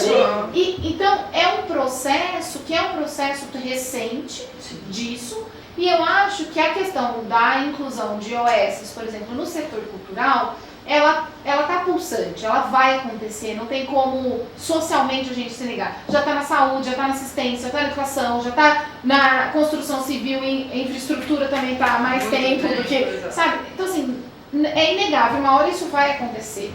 Então, estar preparado para que isso aconteça de uma forma transparente, participativa, democrática, né? Cumprindo todos os princípios da administração pública e garantindo à sociedade civil que os anseios que elas têm, que elas se preocupam, sejam contemplados a partir daí, é o processo, eu acho que mais lógico para a gente conseguir passar por isso, com menos turbulência, mas vai ter. Então, mas de novo, eu acho que essa questão do patrimônio histórico, que a gente trabalha com conservação, a gente pode ser vanguarda e abrir essa discussão e trilhar realmente um caminho concretamente, porque assim, a gente passa por questões que hoje a palavra museu é bacana, mas um grande empresário vai financiar uma exposição, sei lá, essas grandes exposições de artistas ou de imersão, interativos. Agora, trabalho de subsolo, como fazer reserva técnica, catalogar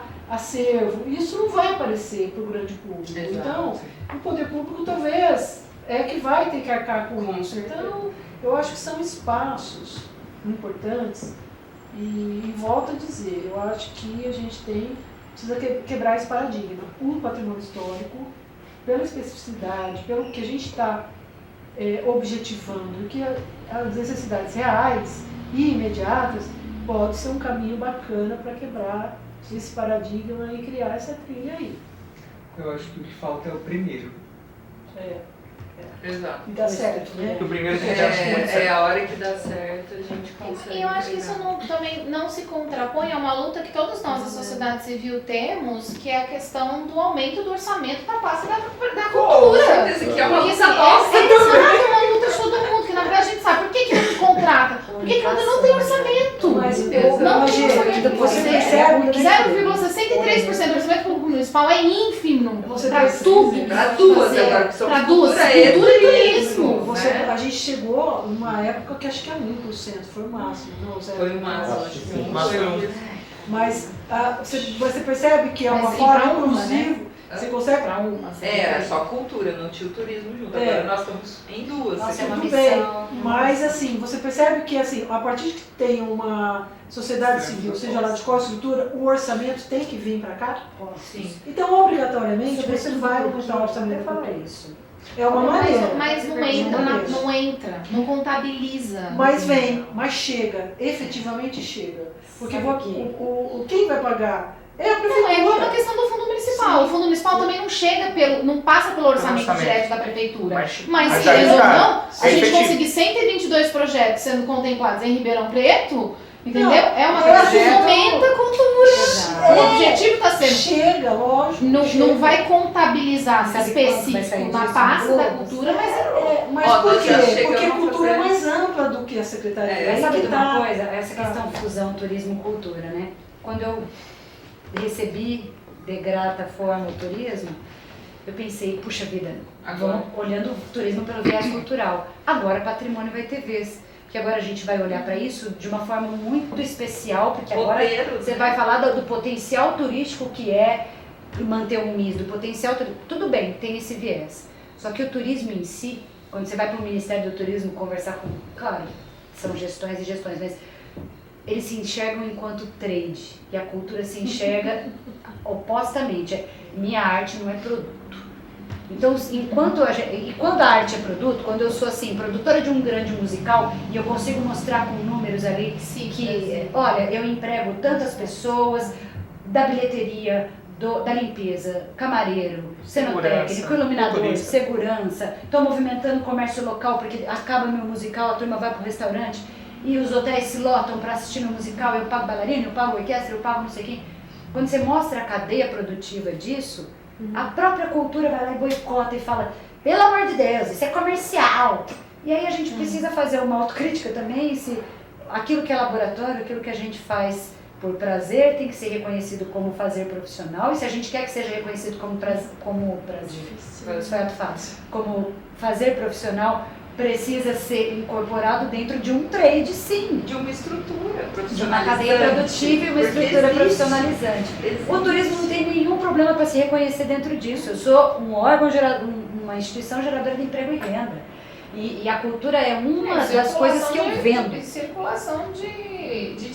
De dinheiro. É isso. Mas O discurso, eu acho que da cultura Mas nos precisa museus- começar mais vezes a passar por isso. Precisa ter Sim. quantitativamente, Precisa mais ter para defender, qualitativamente. até para ser defensável, para dizer, ó, o poder quanto que público o hoje, fazer né, cultural gera Ó, de por exemplo, PIB. isso do cadastro que a gente falou. A gente só conseguiu os números do cadastro por causa da Aldir Blanc. Então teve uma coisa financeira.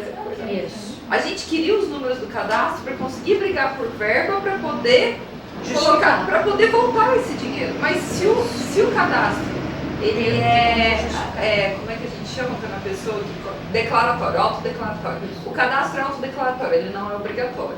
E se o artista não quer se entender como profissional daquilo que ele faz, ele não declara. E aí, se eu não declaro, eu não tenho número. Se eu não tenho número, eu não consigo tenho chegar na argumento. fazenda, escrever na fazenda e falar, eu preciso de verba porque eu tenho tantos Aí tem essa então, missão de assim, documentar que é tão importante. aí a gente fica nessa Senão loucura. os times vendem mais porque é fresquinho, ou é fresquinho porque é vende mais. Aí a gente teve a Marisol, que passou pela Secretaria de Cultura, e agora quem está fazendo esse trabalho é a Gis, um trabalho muito minucioso, bem feito também, de fazer um termo de referência para que nós possamos contratar pesquisa para levantar dados. Tem até uma conversa com a USP já andando em relação, o Thiago que intermediou, para a gente levantar dados sobre o que é que a gente produz, dado numérico, quantos artistas tem fazendo, não só de quem produz, mas de quem consome. Consome o que? Aonde chega? Chega cinema? Quem mora no Simeone tem mais acesso. A Feira do Livro fez um trabalho exímio sobre acesso à leitura. Aonde as pessoas leem mais, aonde elas têm mais acesso à livraria, aí a gente mapeia, demanda, aí a gente entende quem está produzindo e quem está consumindo. Isso é Na fundamental. área de museus, por conta da pandemia, e o ICOM principalmente, já tinha feito lá em 2000 no ICOM Milão, já tinha feito um estudo do impacto financeiro dos museus do mundo, inclusive Olha no que Brasil. legal. Tá, quanto de riqueza gerado. Então, tem esse dado. E por conta da pandemia, também tem muitos dados de impacto de alcance dos museus, por conta das questões virtuais, sabe? Então, eu acho que Da tem OS, bastante coisa, viu? aqui, da OS dá para ter esses dados. Das OS todas que estão gerindo museus, dá para ter esses dados. Eu acho que a gente podia... Vamos concluir? Maravilhosamente. A pergunta foi o quê? Tá, Vamos espera. pensar. Sim.